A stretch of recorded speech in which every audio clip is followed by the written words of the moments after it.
മെറ്റഡായ ministries YouTube ചാനലിലേക്ക് ഏവർക്കും സ്വാഗതം. കഴിഞ്ഞ എപ്പിസോഡിലെ പേരൻറ്റിങ്ങിൻ്റെ ചില ഇൻട്രൊഡക്ഷനാണ് പറഞ്ഞത്. അത് പറഞ്ഞു തീർത്തില്ല.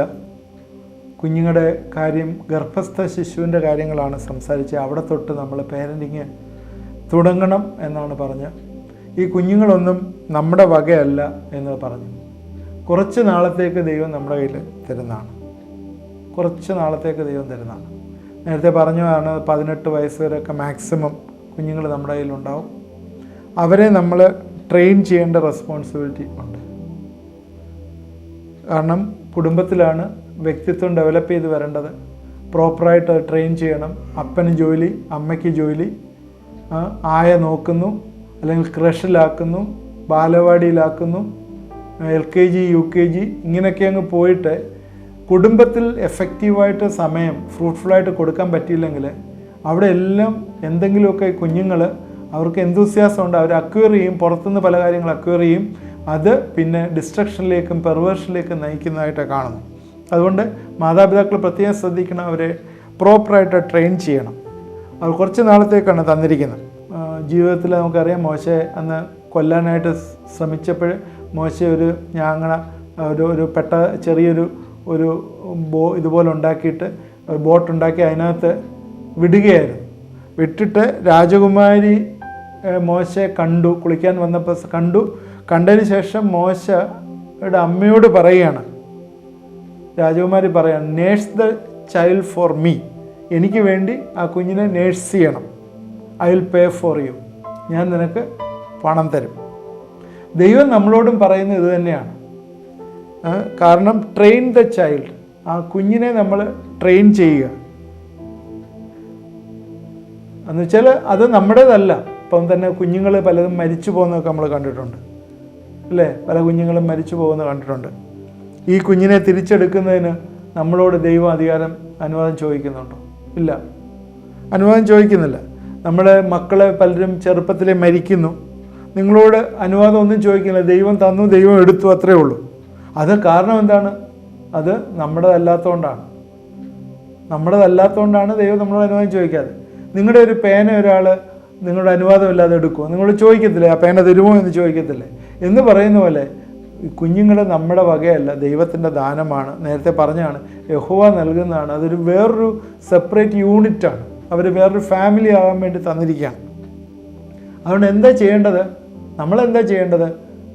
സദൃശ്യവാക്യം 22:6, ബാലൻ നടക്കേണ്ടുന്ന വഴിയിൽ അവനെ അഭ്യസിപ്പിക്കുക, അവൻ വൃദ്ധനായാലും അത് വിട്ടുമാറുകയില്ല. Train up a child in the way he should go. ഒരു ചൈൽഡിനെ ട്രെയിനപ്പ് ചെയ്യണം. എന്തിനാണ് ട്രെയിനപ്പ് ചെയ്യണമെന്ന് പറഞ്ഞത്? ചിലപ്പം ആൾ ചോദിക്കാം, ജനിച്ചു അതുകൊണ്ടങ്ങ് വളർത്തുന്നു എന്നുള്ളതല്ല. അങ്ങനെ ഒരു ചിന്തയല്ല വരേണ്ടത്. അവൻ ജനിച്ചില്ലേ അതുകൊണ്ട് അവനെ വളർത്തുന്നു എന്നുള്ളതല്ല. അവനെ ട്രെയിൻ ചെയ്യാനായിട്ട് പറയുന്നു. കാരണം സ്വാഭാവികമായി അവർ വളരത്തില്ല. നമ്മൾ വിചാരിക്കും സ്വാഭാവികമായി അവരങ്ങ് വളരും എന്ന്. സ്വാഭാവികമായി അവർ വളർന്നാൽ എന്താണ് സ്വാഭാവികമായി വളരുന്നത്? Natural growth. പാപ സ്വഭാവമാണുള്ളത്. അതിൽ പാപ സ്വഭാവമാണ് വരിക. കാരണം ഈ പാപം ഇങ്ങനെ ആദാം ഹവ്വ ചെയ്ത പാപം അവിടുന്ന് ഇങ്ങനെ വന്നുകൊണ്ടേയിരിക്കുകയാണ്, എല്ലാ തലമുറകളിലും ആയിക്കൊണ്ടിരിക്കുകയാണ്. ഈ പാപ സ്വഭാവത്തിൽ വളരുമ്പോൾ അവരെ നമ്മൾ ട്രെയിൻ ചെയ്ത് കൊണ്ടുവരണം. എഫേസ്യർ 6:4 പറയുന്നത് ഇങ്ങനെയാണ്, പിതാക്കന്മാരെ നിങ്ങളുടെ മക്കളെ കോപിപ്പിക്കാതെ കർത്താവിൻ്റെ ബാലശിക്ഷയിലും പഥ്യോപദേശത്തിലും പോറ്റി വളർത്തുവീൻ. നർച്ചർ ദം, അവരെ പോറ്റി വളർത്തണം. കർത്താവിൻ്റെ ബാലശിക്ഷയിലും bring them up in nurture and admonition of lord. ബാലശിക്ഷയിലും പഥ്യോപദേശത്തിലും അവരെ വളർത്തണം. അതുകൊണ്ട് കോപിപ്പിക്കാതെ, അവിടെ പ്രത്യേകം പറയുന്നുണ്ട്, മക്കളെ കോപിപ്പിക്കാതെ. അത് മക്കളെ എന്നുള്ള വേർഡാണ്. നേരത്തെ ബാലൻ എന്നാണ് പറഞ്ഞത്, ചൈൽഡാണ്. ഇവിടെ അത് തന്നെ ചിൽഡ്രൻ എന്നാണ്. യുവർ ചിൽഡ്രൻ കോപിപ്പിക്കാതെ, provoke not your children to wrath. കോപിപ്പിക്കാതെ കർത്താവിൻ്റെ ബാലശിക്ഷയിലും പഥ്യോപദേശത്തിലും വളർത്താം. ഈ ചില കുടുംബങ്ങളിലൊക്കെ കാണുന്ന മക്കളെ അങ്ങ് അടിക്കുകയും തല്ലുകയും വേണ്ട എന്നുള്ളതല്ല, അങ്ങ് കോപിപ്പിക്കുകയും എന്തെങ്കിലും നിസ്സാര കാര്യത്തിന് പോലും അങ്ങ് ഷൗട്ട് ചെയ്യുകയും ഒക്കെ ചെയ്യുന്ന അനുഭവങ്ങളാണ്. അതായത് അവർ കേൾക്കുന്ന ഇപ്പോഴത്തെ പിള്ളേരെ സംബന്ധിച്ചിടത്തോളം പണ്ടത്തെ തലമുറയിൽ നിന്നൊക്കെ ഇത്തിരി വ്യത്യാസമുണ്ട്. പണ്ട് ഈ കൂട്ടുകുടുംബങ്ങളായിരുന്നല്ലോ ഉണ്ടായിരുന്നത്. ഈ കൂട്ടുകുടുംബങ്ങളിൽ നേരത്തെ പറഞ്ഞ പോലെ ഒരുപാട് ഇൻട്രാക്ഷൻസ് ഉണ്ട്. ആ ഇൻട്രാക്ഷൻസിലെ പലതും അങ്ങ് മറക്കുകയും ക്ഷമിക്കുകയും ഒക്കെ ചെയ്യുന്ന അനുഭവങ്ങളും ഒക്കെ ഉണ്ട്. അല്ലെങ്കിൽ വേറൊരു എൻഗേജ്മെൻറ്റ് വരികയൊക്കെ ചെയ്യും. ഇപ്പോഴങ്ങനെയില്ല. ഒരു ആണോ ഒരു പെണ്ണ് ഇത്രയൊക്കെ ഉള്ളൂ, അല്ലെങ്കിൽ 2 or 3 പേരെ ഒരു ഭവനത്തിലുള്ളൂ, അപ്പനും അമ്മയും. ചിലപ്പോൾ അപ്പൻ ജോലി സ്ഥലത്തായിരിക്കും, അമ്മ മാത്രമേ കാണുള്ളൂ. അല്ലെങ്കിൽ ചിലപ്പോൾ അപ്പനായിരിക്കും ഉള്ളത്, അമ്മ വേറെ ജോലി സ്ഥലത്തായിരിക്കും. ഇങ്ങനെയൊക്കെയുള്ള സാഹചര്യത്തിൽ ഈ ഒരുപാട് പിള്ളേർ തന്നെ സെൽഫായിട്ട് പല കാര്യങ്ങളും പഠിക്കുകയും ഒക്കെ ചെയ്യുന്ന സാഹചര്യങ്ങളിൽ ഒരുപാട് തെറ്റുകൾ കുഞ്ഞുങ്ങൾക്ക് പറ്റും. ഇപ്പോൾ ഉദാഹരണം പറഞ്ഞാൽ, ഒരു കപ്പ് എടുത്തപ്പോൾ ഒരു കപ്പ് ഒരു അളുങ്കിൻ്റെ പൊട്ടുന്നൊരു കപ്പ് എടുത്തു കഴിഞ്ഞപ്പോഴത് കൊച്ചിൻ്റെ കയ്യിൽ നിന്ന് താഴെ വീണ് പൊട്ടിപ്പോയി. അത് പൊട്ടിപ്പോയതോടുകൂടി അവന് മനസ്സിലായി അത് താഴെ വീണു, അവൻ്റെ അശ്രദ്ധ കൊണ്ടാണ് താഴെ വീണത്, അത് പൊട്ടിപ്പോയി. അതവന് മനസ്സിലായി കഴിയുമ്പോഴത്തേക്ക് അവനങ്ങ് വല്ലാത്തൊരു പരുങ്ങലി നിൽക്കുകയാണ്. അന്ന് കൊച്ചല്ലേ, പരുങ്ങലി നിൽക്കുക, അവൻ്റെ കയ്യിൽ നിന്ന് വീണ് പൊട്ടിപ്പോയല്ലോ എന്ന് പറഞ്ഞ് പരുങ്ങലി നിൽക്കുക. അവന് തന്നെ ഒരു ഹർട്ട് ഫീലിംഗ് ഉണ്ട്, ഓൾറെഡി പൊട്ടി, ഞാൻ മുഖാന്തരമാണ് പൊട്ടിച്ചത്. ഉടൻ തന്നെ അതിനെ എടുത്തങ്ങോട്ട് പെരുപ്പിച്ചിട്ട്, നീ എപ്പോഴും ഇങ്ങനെ ഒരു കാര്യം സൂക്ഷിക്കത്തില്ല, ഒരു കാര്യം സൂക്ഷിക്കത്തില്ല. പക്ഷേ ആ തീരെ കൊച്ചാണെങ്കിൽ അത് കരയും, അത് കയ്യിൽ നിന്ന് വീണപ്പം തന്നെ പൊട്ടിക്കരയും. എന്നാൽ ഒരു 5 വയസ്സിൽ താഴെയാണെങ്കിൽ പോലും, 4 വയസ്സോ 5 വയസ്സോ, നീ ഒരു കാര്യം ശ്രദ്ധിക്കത്തില്ല, നിൻ്റെ കയ്യിൽ നിന്ന് അത് താഴെ വീണു, ഒന്നല്ല നീ പലപ്പോഴും ഇങ്ങനെ പൊട്ടിക്കുന്നത്, അതുകൊണ്ട് ഇനി മേലാൽ നിനക്ക് ഞാൻ കുപ്പി ഗ്ലാസ്സിൽ തരത്തില്ല എന്ന് പറയുക. അല്ലെങ്കിൽ ഉച്ചയ്ക്ക് വീണ്ടും ചായയോ കാപ്പിയോ വെള്ളമോ കൊടുക്കുമ്പം പറയും, ഞാൻ നിനക്ക് ഇനി സ്റ്റീൽ കപ്പിലേ തരുള്ളൂ, ഇതിനകത്ത് തരത്തില്ല. അവനെ അത് റിമൈൻഡ് ചെയ്യിച്ചുകൊണ്ടേയിരിക്കും. ഇതിങ്ങനെ പിന്നെയും പറയും, പിറ്റേന്ന് പറയും, 6 മാസം ഇങ്ങനെ ഇത് പറഞ്ഞുകൊണ്ടേയിരിക്കും. അതിന് വേറെ രീതി പറഞ്ഞാൽ ആ കൊച്ചിൻ്റെ ഉള്ളിൽ ഒരു നെഗറ്റീവ് ഫീലിങ് കയറാനായിട്ട് സാധ്യമാകും. അവന് മനസ്സിലായി അത് വീണ് പൊട്ടിച്ചു, അത് വീണ്ടും പൊട്ടിക്കുക. അന്നേരം എന്താ ചെയ്യേണ്ടത്? പേരൻസ് ചെയ്യേണ്ട കാര്യമെന്ന് പറഞ്ഞാൽ, അവിടെ കുപ്പി ഗ്ലാസ്സിലല്ല അതിന് കൊടുക്കേണ്ടത്, അത് പൊട്ടും എന്ന് മനസ്സിലാക്കിയിട്ട് ഒന്നീ പൊട്ടാത്ത പ്ലാസ്റ്റിക്കിലോ സ്റ്റീലിലോ കൊടുക്കാനായിട്ട് പേരൻസ് ആദ്യം തന്നെ മനസ്സിലാക്കി വെക്കണം. അതാണ് ചെയ്യേണ്ടത്. അവൻ്റെ കൈ കൊടുത്തിട്ട് അത് പൊട്ടിച്ചപ്പോൾ അത് പൊട്ടും എന്ന് മനസ്സിലാക്കി, അല്ലെങ്കിൽ 7, 8, 9 വയസ്സ് വരെ അത് കൊടുക്കാൻ പാടില്ല, അങ്ങനെയുള്ള കൊടുക്കരുത്. അല്ലാത്ത രീതി കൊടുത്തിട്ട് പേരൻസ് അത് മനസ്സിലാക്കണം. ഇല്ലെങ്കിൽ പൊട്ടിപ്പോയി എന്ന് പറഞ്ഞിട്ട് അവനെ ഇങ്ങനെ ഇട്ട് വീണ്ടും വീണ്ടും പറഞ്ഞ് ഇതിങ്ങനെ അവൻ്റെ മൈൻഡിൻ്റെ മെൻ്റലായിട്ടുള്ള സ്ട്രെസ്സ് അവന് ചെറുപ്പത്തിലേക്ക് കൊടുക്കാതിരിക്കാനായിട്ട് ശ്രദ്ധിക്കണം. ചില ആളുകളുണ്ട്, ഒച്ച എടുത്താൽ അങ്ങ് ശരിയാവും എന്ന് പറഞ്ഞ് ഭയങ്കര ഒച്ച എടുക്കുക എന്ന് പറയുമ്പോൾ ചില കാര്യങ്ങൾ ചെയ്ത് കഴിയുമ്പോഴത്തേക്ക് അങ്ങ് ഒച്ചയിൽ സംസാരിക്കും. അതും ഇതൊക്കെ തന്നെയാണ് അവരെ പ്രകോപിപ്പിക്കാനായിട്ട് കാരണമായി തീരും. ഷൗട്ട് ചെയ്യുക, നാഗ് ചെയ്യുക, ഇതെല്ലാം പിള്ളേരെ കോപിപ്പിക്കും. ഇതാണ് പറയുന്നത് എഫേസ്യർ 6:4 മക്കളെ കോപിപ്പിക്കാതെ കാര്യങ്ങൾ അവരോട് പറഞ്ഞ് മനസ്സിലാക്കി കൊടുക്കാനായിട്ട് മാതാപിതാക്കളെ ശ്രദ്ധിക്കണം. ഈ ട്രെയിനിങ്ങിൻ്റെ സ്റ്റെപ്പുകൾ ആണ് ഈ പറയുന്നത്. അതുപോലെ തന്നെ ഏറ്റവും പ്രധാനപ്പെട്ട ഒരു കാര്യമാണ് കുഞ്ഞുങ്ങളുടെ ചെറുപ്പത്തിൽ, നേരത്തെ പറഞ്ഞു ഗർഭസ്ഥ ശിശുവിൽ നിന്ന് ട്രെയിനിങ് കൊടുത്ത് 5 വയസ്സ് വരെ അവരുടെ പേഴ്സണാലിറ്റി ഡെവലപ്പ് ചെയ്യുന്ന സമയത്ത് അവരെ ചെറുപ്പത്തിൽ ട്രെയിൻ ചെയ്യേണ്ട ചില കാര്യങ്ങൾ ബൈബിൾ ക്ലിയറായിട്ട് പറഞ്ഞിട്ടുണ്ട്. ആവർത്തന പുസ്തകം 6-ാം അധ്യായത്തിലെ 5-ാം വാക്യം തൊട്ടുള്ള വാക്യങ്ങൾ ഞാൻ വായിക്കാം. 5 തൊട്ട് 9 വരെയുള്ള വാക്യങ്ങൾ. നിന്റെ ദൈവമായ യഹോവയെ നീ പൂർണ്ണ ഹൃദയത്തോടും പൂർണ്ണ മനസ്സോടും പൂർണ്ണ ശക്തിയോടും കൂടെ സ്നേഹിക്കണം. ഞാൻ നിന്നോട് കൽപ്പിക്കുന്ന ഈ വചനങ്ങൾ നിന്റെ ഹൃദയത്തിലിരിക്കണം. നീ അവയെ നിന്റെ മക്കൾക്ക് ഉപദേശിച്ചു കൊടുക്കുകയും നീ വീട്ടിലിരിക്കുമ്പോഴും വഴി നടക്കുമ്പോഴും കിടക്കുമ്പോഴും എഴുന്നേൽക്കുമ്പോഴും അവയെക്കുറിച്ച് സംസാരിക്കുകയും വേണം. അവയെ അടയാളമായി നിന്റെ കൈമേൽ കെട്ടണം. അവ നിന്റെ കണ്ണുകൾക്ക് പട്ടമായിരിക്കണം. അവ നിന്റെ വീടിൻ്റെ കട്ടിളന്മേലും പടിവാതിലിലും എഴുതണം.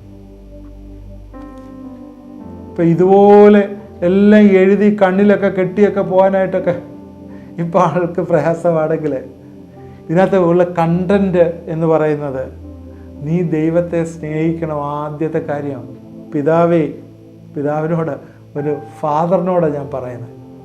മദറും വേണം. അവർ രണ്ടുപേരും ദൈവത്തെ സ്നേഹിക്കണം. ഈ ദൈവ സ്നേഹമാണെന്നുള്ളത് ഈ കുഞ്ഞിന് പറഞ്ഞ് മനസ്സിലാക്കി കൊടുക്കണം. ഇത് 5 വയസ്സിന് മുമ്പ് ചെയ്യേണ്ട കാര്യമാണ്. അത് എങ്ങനെയാണെന്ന് ചോദിച്ചാൽ, നീ ദൈവത്തെ സ്നേഹിക്കുന്ന പോലെ ഈ ദൈവത്തിൻ്റെ വചനമുണ്ടല്ലോ, അവൻ്റെ കൽപ്പനകൾ ഇതിനകത്ത് എഴുതിയിട്ടുണ്ട്. നിൻ്റെ ഹൃദയത്തിലിരിക്കുന്ന കൽപ്പനകൾ നിൻ്റെ മക്കൾക്ക് ഉപദേശിച്ചു കൊടുക്കുമ്പോഴും, നീ വീട്ടിലിരിക്കുമ്പോഴും, നടക്കുമ്പോഴും, കിടക്കുമ്പോഴും, എഴുന്നേൽക്കുമ്പോഴും അവയെക്കുറിച്ച് സംസാരിക്കും. ഇന്ന് ഞാൻ ഈ ഒരു ഭാഗം പറഞ്ഞിട്ട് ഞാൻ തൽക്കാലം ഇവിടെ എൻഡ് ചെയ്യുകയാണ്. ഒരുപാട് കാര്യങ്ങൾ ഇതുമായിട്ട് ചേർന്ന് പറയാനായിട്ടുണ്ട്. ദൈവത്തിൻ്റെ വചനം, ദൈവം പറഞ്ഞിരിക്കുന്ന ദൈവത്തിൻ്റെ വചനം വീട്ടിൽ സംസാരിക്കുകയും പഠിപ്പിക്കുകയും ചെയ്യണമെന്നാണ് ചുരുക്കമായി പറഞ്ഞത്. അത് ചെയ്യേണ്ട സമയങ്ങളും പറയുന്നുണ്ട്. എപ്പോഴൊക്കെയാണ് അത് പറയുന്നത്? രാവിലെ നീ വീട്ടിലിരിക്കുമ്പം, നീ ജോലിക്ക് പോകുമ്പം ചെയ്യാൻ പറ്റത്തില്ലല്ലോ. വീട്ടിൽ ഇരിക്കുമ്പോൾ, വഴി നടക്കുമ്പം, നിൻ്റെ കൂടെ നിൻ്റെ കൊച്ച് നടക്കുമ്പോൾ, നീ രാത്രി കിടക്കുമ്പോൾ, നീ എഴുന്നേൽക്കുമ്പോൾ ഇവയെക്കുറിച്ച് സംസാരിക്കണം. എന്തോ സംസാരിക്കുന്നതിൻ്റെ വചനം, എന്തോ ദൈവത്തിൻ്റെ വചനത്തിൽ പറയുന്നത്? ദൈവത്തെ സ്നേഹിക്കണമെന്നും നിൻ്റെ അയൽക്കാരനെ സ്നേഹിക്കണമെന്നും. ഇതാണ് ദൈവത്തിൻ്റെ വചനത്തിൽ പറയുന്നത്. എല്ലാവരും അപ്പുറത്ത് വലിയ കാര്യങ്ങളൊന്നുമില്ല. ദൈവത്തിൻ്റെ വചനത്തിൽ പറയുന്ന 2 കാര്യങ്ങൾ യേശുക്രിസ്തു സംക്ഷേപിച്ചിരിക്കുന്ന ഇതാണ്: നീ ദൈവത്തെ സ്നേഹിക്കണം, നിൻ്റെ അയൽക്കാരനെ സ്നേഹിക്കണം. ഈ 2 കാര്യങ്ങളാണ് പറഞ്ഞിരിക്കുന്നത്. ഇത് നിൻ്റെ കുഞ്ഞിനോട് പറഞ്ഞ് മനസ്സിലാക്കി കൊടുക്കണം. മാതാപിതാക്കൾ ദൈവവഴി നടന്നെങ്കിലേ ഇത് നടക്കുള്ളൂ, അല്ലെങ്കിൽ നടക്കത്തൊന്നുമില്ല. മദേഴ്സ് എന്നെ ശ്രദ്ധിക്കൂ. ജോലിയില്ലാത്ത മദേഴ്സ് രാവിലെ തൊട്ട് മൊബൈലിലും ടി വിയിലും ഫുൾ ടൈം സീരിയൽ അല്ലെങ്കിൽ സിനിമ ഇതിങ്ങനെ കണ്ടുകൊണ്ടിരിക്കും, അല്ലെങ്കിൽ എന്തെങ്കിലും ജോക്കുകൾ കണ്ടുകൊണ്ടിരിക്കും. പിള്ളേർ കരയും. പിള്ളേർ ഭയങ്കര കരച്ചിലും നിർബന്ധവും.